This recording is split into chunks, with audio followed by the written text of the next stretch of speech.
bata, ngayong araw na ito, may bago tayong leksyon na matutunan. Pero bago yan, manalangin muna tayo. Binibining de la Cruz, pwede mo bang pangunahan ang panalangin? Amen. Sa araw na ito, may bago tayong leksyon. Pero gusto ko munang malaman kung sino ang wala sa klaseng ito. Wala? Lahat ba ay present? Magaling. So lahat naman ay nandito. Sisimulan natin ang talakayin. Sa pamamagitan ng pagpapakita ng 5 larawan o 5 bansa at huhulaan nyo o sasabihin nyo kung anong bansa ito. Ito ang unang larawan. Sino ang gustong sumagot? Ito ay tama. Ito ay bansang Vietnam. Sa pangalawang larawan. Akong gipos. Sa pangalawang larawan, may alam ba kayo na bansang ito? Tama. Ito ay Cambodia. Sa pangatlong larawan, tama. Ito naman ay ang bansang Myanmar. Sa pang-apat, tama mga bata. Ito ay bansang Laos. At sa panghuling larawan, tama. Ito ay bansang Thailand. Sa 5 bansang aking pinakita, gusto kong malaman o may ideya ba kayo tungkol sa 5 bansang ito? O, Miss de la Cruz? Tama. Ito, ang 5 bansang ito ay mayaman sa kultura, marunong makisama, at masasarap na pagkain. Sa tingin ko, may ideya naman kayo sa tatalakayin natin na ngayong araw na ito. Bago natin simulan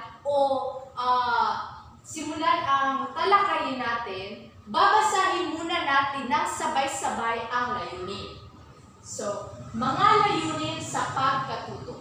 Una, natutukoy ang mga pangunahing hamon sa pagkabansa ng Cambodia, Laos, Myanmar, Thailand, at Vietnam matapos ang komperensiya ng Bandung.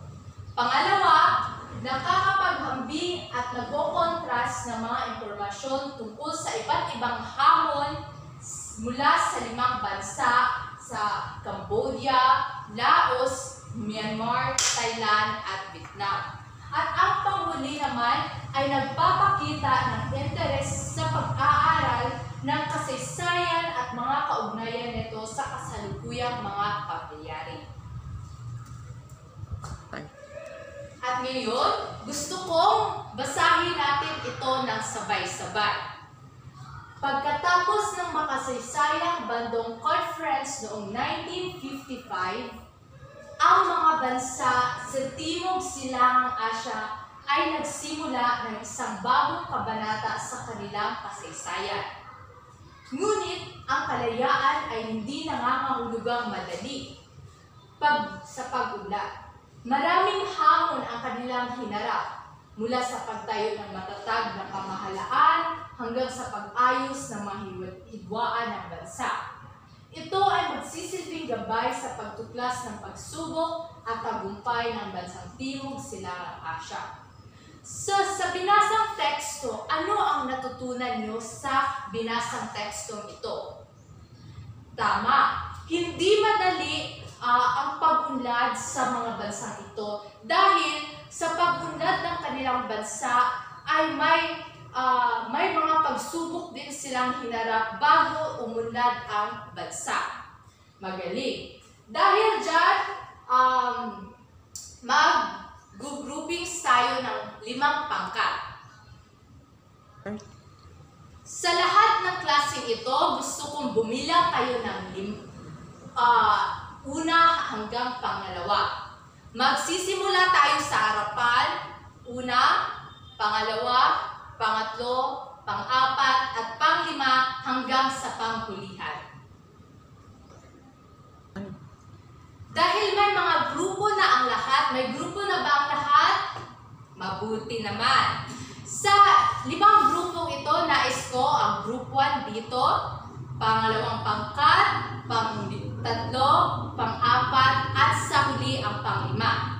May bibigay ako na short bond paper. Gusto kong talakayin nyo sa grupo, sa bawat grupo. Gusto ko na mag-brainstorming kayo. Sa bawat grupo, may nakalaan na talakayan at may prosesong tanong. Pagkatapos, ay gusto ko may 1 o 2 representante na tatalakay dito sa harapan kung ano ang natutunan at answer nyo o sagot nyo sa prosesong tanong na aking ibinigay sa papel. Nagkakaintindihan ba tayo? Mabuti. Bibigyan ko kayo ng 20 minutes upang tapusin ang talakayin at tatalakayin nyo ito sa harapan. Nagkakaintindihan bang lahat? Magaling. Sa talakayin ito, gusto kong lahat kayo ay may ambag. Dahil kung malalaman kong wala kayong ambag or may isang grupong hindi nag-aambag ng kanyang opinion, ay mamainasan ko ang points ng bawat grupo. Nagkakaintindihan ba? Magaling. Napahangan niyo ako sa iyong mga kasagutan. Lahat ng grupo ay tama at may mga ideya talaga kayong natutunan sa aralin na ito. So, bago tayo sisimula sa pangalawang aktibidad, may tanong muna ako. Ang tanong ay, ano ang pinakamahalagang aral na matutunan mula sa hamon ng pagkabansa sa Timog Silangang Asya matapos ang konferensya ng Bandung? So, dahil nakasagot naman kayo sa ating unang aktibidad, sa tingin ko naman masasagot nyo ang tanong na ito. Yes po, Binibining Palalon? Tama. Tama po ang iyong sagot. Sa tingin ko may natutunan naman talaga kayo. Pupunta naman tayo sa pangalawang aktibidad. Handa na ba ang lahat? Mabuti.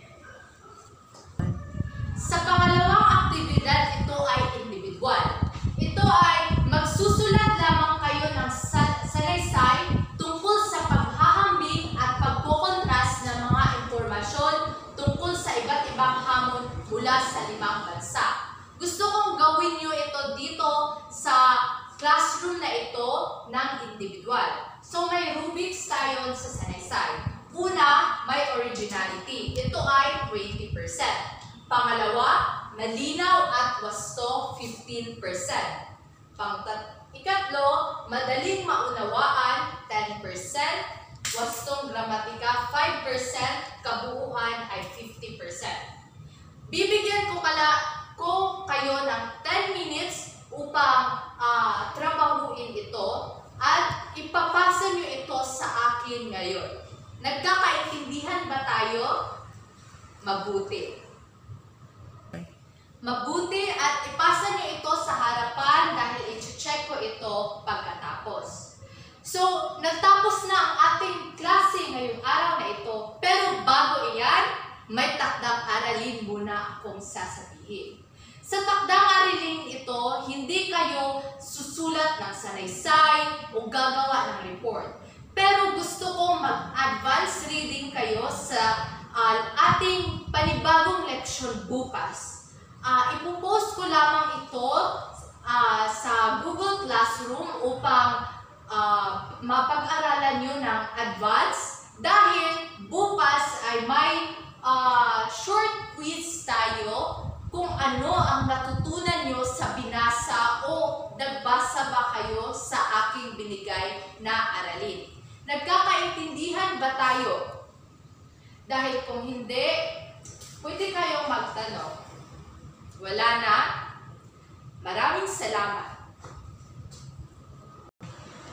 Dahil tapos na ang ating leksyon ngayong araw, nais kong pangunahin mo ng panghuling panalangin, Mr. Tabuada. Amen. Natutuwa ako dahil may natutunan talaga kayong aral ngayong araw na ito. Dahil dyan, gusto kong palakpakan nyo ang iyong sarili dahil napakabuti at nasisiyahan talaga ako sa araw na ito dahil may natutunan talaga kayo. Maraming salamat at magkikita tayo bukas.